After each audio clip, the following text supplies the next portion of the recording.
हरे कृष्णा। ओम पार्वती पतये नमः। श्री शिवाय नमस्तुभ्यम। आज की हमारी इस वीडियो में हम आपके लिए नाग पंचमी की एक बहुत ही पौराणिक कथा लेकर आए हैं। मणिपुर नाम के गांव में एक बुढ़िया माई अपने 4 बेटों और 4 बहुओं के साथ रहती थी। उसके चारों बेटे शहर में व्यापार करते थे। उसकी चारों बहुओं में से बड़ी 3 बहुएं बहुत तेज और चालाक थी। घर का कोई कामकाज नहीं करती थी। वह तीनों बहुत आलसी थी। बुढ़िया माई की सबसे छोटी बहू सुशील और कामकाज में बहुत अच्छी थी। वह बहुत सीधी सादी व समझदार थी। वह रोज भगवान शिव की पूजा करती और हर सोमवार को उनका व्रत करती थी। कुछ दिन बाद सावन का महीना शुरू हुआ।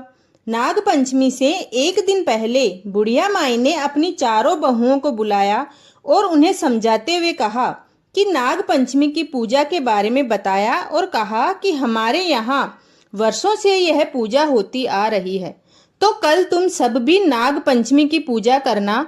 मंदिर के बाहर जो सपेरे बैठते हैं उनके पास नाग देवता होते हैं। उन नागों की तुम पूजा करके आना और उन्हें दूध पिलाकर आना। नाग पंचमी के दिन सभी बहुओं ने घर पर पूजा करी, लेकिन मंदिर नहीं गई और उन्होंने बहाना बनाया और कहा कि हमें बहुत काम है, और अपना पूरा दूध छोटी बहू को देकर बोली कि हमारा दूध भी नाग देवता को पिला देना। छोटी बहू मंदिर गई। वह अपने दूध के प्याले के साथ बड़ी तीनों बहुओं के दूध के प्याले भी अपने साथ लेकर गई। मंदिर जाकर पूजा की और बाहर बैठे सपेरों के पास जाकर नाग देवता को दूध पिलाने के लिए चारों बर्तन रख दिए। नाग देवता ने केवल छोटी बहू के बर्तन से ही दूध पिया और बाकी को छोड़ दिया। छोटी बहू घर वापस आ गई और यह बात उसने अपनी सास व तीनों जेठानियों को बताई। तब उसकी सास ने कहा, लगता है नाग देवता रुष्ट हो गए हैं। अब हमारे परिवार पर अवश्य ही कोई संकट आएगा। उसी रात को तीनों बहुओं ने सपना देखा कि उनके पति को नागों ने डस लिया है। तीनों घबराकर उठी और अपनी सास को यह बात बताई। अगले दिन बुढ़िया माई अपनी चारों बहुओं को लेकर शिवजी के मंदिर गई और भगवान भोलेनाथ से अपने बेटों के प्राणों की रक्षा के लिए प्रार्थना करने लगी। इस प्रकार कुछ दिन बीत गए। एक दिन छोटी बहू का पति घर आया और उसने बताया कि उसके तीनों बड़े भाई व्यापार करने बड़े शहर गए थे, पर वापस नहीं आए।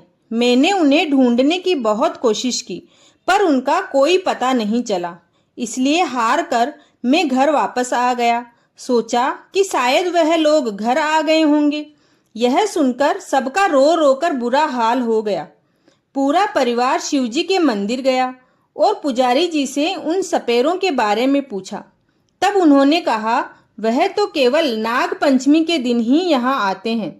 पुजारी जी ने कहा, तुमने नाग देवता को रुष्ट कर दिया है। अब अगले साल ही कुछ हो सकता है। इस संकट से बचने का एक ही उपाय है।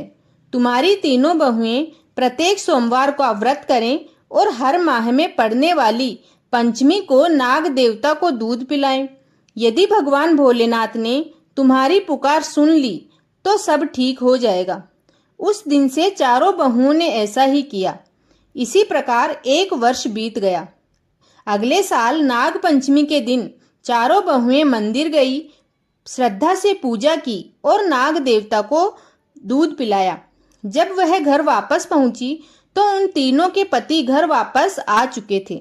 इस तरह भगवान भोलेनाथ और नाग देवता की कृपा से पूरा परिवार पहले की तरह खुशी और आनंद से रहने लगा।